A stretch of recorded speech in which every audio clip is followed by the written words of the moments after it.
यहाँहरुमा मेरो अभिवादन अनि जयमसीको साथमा आज एउटा समाजमा घटिरहेको घटना सम्बन्धित विषयमा मैले कोरेकी छु।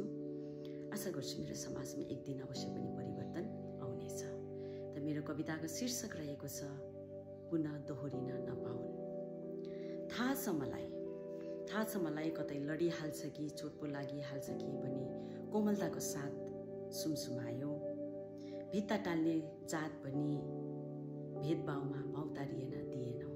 भित्ता टाल्ने जात पनि भेदभावमा भौतारिन दिएनौ। छान्ने अधिकारको हनन पनि गरेनौ।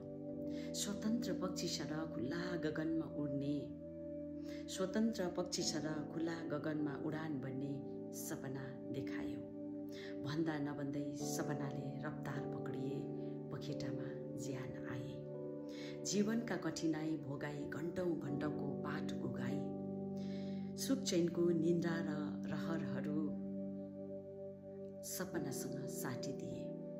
सुख चैन निन्द्रा र रहरहरू सपनासँग साटिदिए। आमाको मिठो पकवान, बुवाको न्यानो स्पर्श मुटुभित्र दबाइदिए। समाज सेवाको उत्कण्ठा भए एकै पलमा ठण्डा। समाज सेवाको उत्कण्ठा भए एकै पलमा ठण्डा। आमालाई एक मुस्कान दिए दिन रातको थकान मेटाउन ओछ्यानमा पल्टेको मात्र के थिए म निदाउन पाइन बिउजना पनि कहाँ पाएर। म निदाउन पाइन तर बिउजना पनि पाइन। सदाको निम्ति म अस्ताए भन्नुमा त सिटी अफ जोय आनन्दको सहरमा आनन्दको जीव दियो झ्याप्प निभ्यो।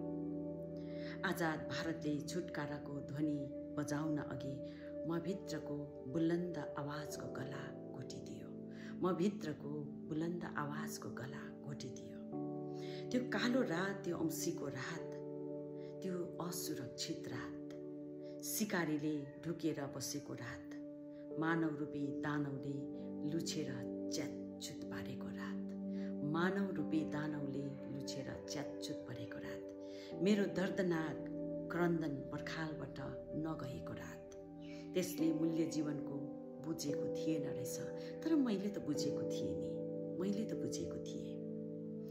यसरी कानमा सिउरेको फूल जस्तै धेरै फूलका कलीहरू समाजको निम्ति गुथ्न चाहन्थे। फुल्न नपाई मेरो बगैँचा उजाडिदिए। अब कसरी हेर्लान् धमिलिएका नयनहरूले मेरो खुट्टा फर्किएको अर्धनग्न लुचिएको शरीर। अब कसरी हेर्लान् धमिलिएका नयनहरूले मेरो खुट्टा फर्किएको लुचिएको अर्धनग्न शरीर। सेतो कोटमा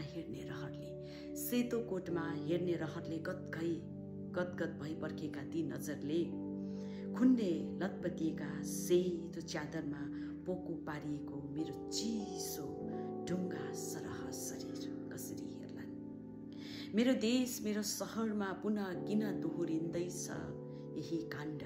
मेरो देश मेरो सहरमा पुनः किन दोहोरिँदैछ बारम्बार यही काण्ड। मूल्य जीवनको नबुझेको र यहाँ नारीको जीवन नबुझेकोलाई, मूल्य जीवनको नबुझेको र यहाँ नारीको जीवन नबुझेकोलाई रात दिन गिद्धे नजर राखी सत्य भई बसेकाहरूलाई बुझाइदेऊ सरकार। घर बाहिरका नारी र घरभित्रका नारी एउटै हुन् भने बताइदेऊ हे समाज। एक्लो देख्दा आँट बटुल्नेलाई कायर भनी नामाकरण गरिदेऊ। अब उसो गिद्धे नजर राख्दा पटक पटक सोच्न बाध्य बन्ने कानुन बनाइदेऊ सरकार। अब उसो गिद्धे नजर राख्दा पटक पटक सोच्न बाध्य बन्ने कानुन बनाइदेऊ हे सरकार। पुनः दोहोरिन नपाउन् त्यो भयावह रात मेरो देश र मेरो समाजमा हे सरकार। मेरो देश र मेरो समाजमा हे सरकार।